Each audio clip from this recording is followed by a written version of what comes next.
അല്ലേ സുമിത്രേ? വേണ്ടമ്മേ, ഇറങ്ങാൻ നേരത്ത് ഇനി ഒരു തർക്കമൊന്നും വേണ്ട.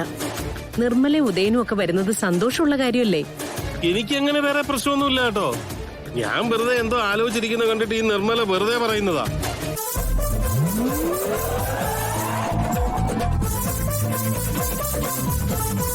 നവീൻ, മുത്തശ്ശിയുടെ അനുഗ്രഹം വാങ്ങിക്കേ.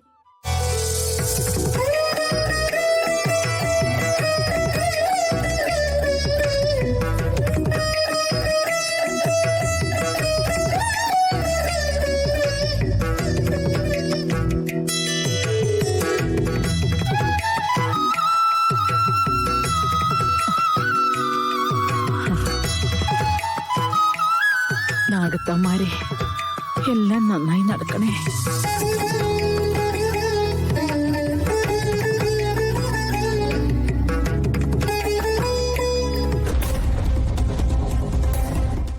ഓ, ഇത് നമ്മുടെ കുടുംബച്ചടങ്ങല്ലേ, അതിനെന്തിനാ മോളിങ്ങനെ ഒരുങ്ങുന്നത്? അല്ല, അധികം ഒരുക്കം ഇല്ലാത്ത മോളെ കാണാനാ ഒരു ചന്തം.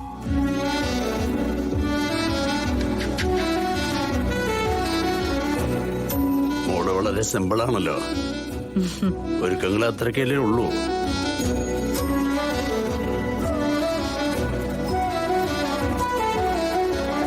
അതാരാ അമ്മാവനോട് പറഞ്ഞേ? ബ്യൂട്ടി കോntesറ്റിൽ പങ്കെടുക്കുന്നത് അത്രയ്ക്ക് സിമ്പിൾ ആണോ?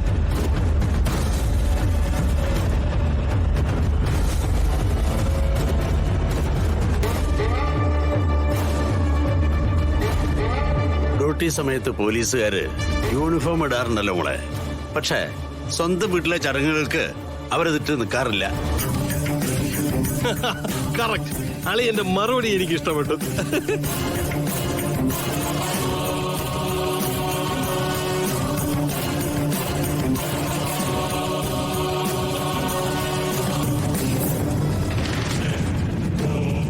സിത്താരെ, ഒരു വിളക്ക് കത്തിച്ചു വെക്കണം. വിളക്കിന് മുന്നിൽ വെച്ച ഈ ചടങ്ങ് നടത്തേണ്ടത്. സോറി, എനിക്കത് അറിയില്ലായിരുന്നു.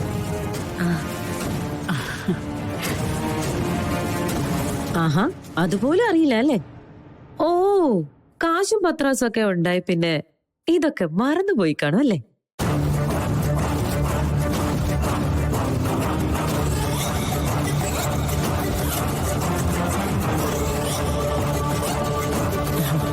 എന്താ അമ്മ ഇത്? നമ്മളിപ്പോ ഇവരെ എതിർക്കാനാണോ വന്നിരിക്കുന്നത്? ഈ കല്യാണം നടത്താനല്ലേ? ഞാൻ ചിലപ്പോ അത് മറന്നുപോകും. സുമിത്ര, വരൂ, നമുക്ക് ആ വിളക്കെടുത്തിട്ട് വരാം. ശരി.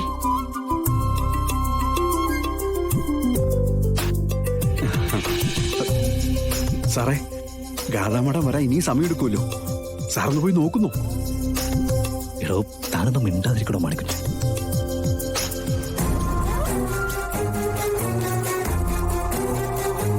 അതെ എന്റെ പൊന്നു സാറേ, ഒരു കല്യാണത്തിന്റെ ചടങ്ങിന് നിൽക്കുമ്പോ ചെറുക്കനും പെണ്ണിനും കാണാനും സംസാരിക്കാനുമുള്ള അവസരം ഉണ്ടാക്കേണ്ടത് കൂടെ നിൽക്കുന്നവരുടെ ഡ്യൂട്ടിയാ.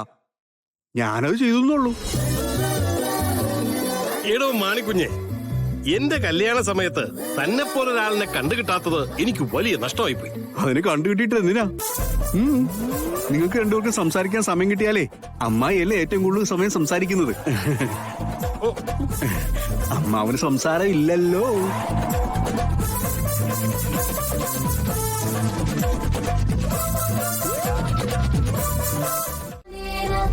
मम जीवन हेतुना कंठे बध्नामि सुभगे त्वं जीव शरदशतम्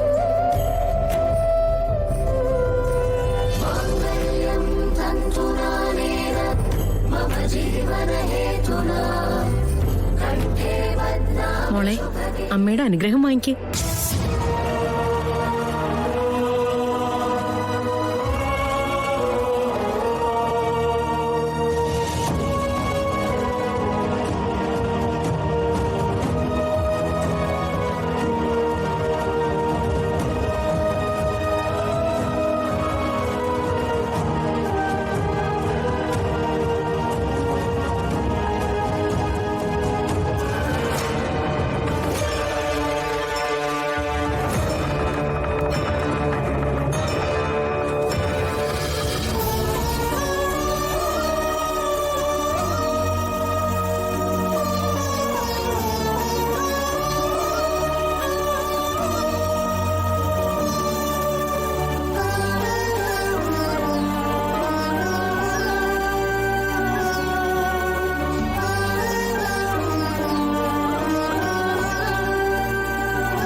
ചെല്ലുമോളെ.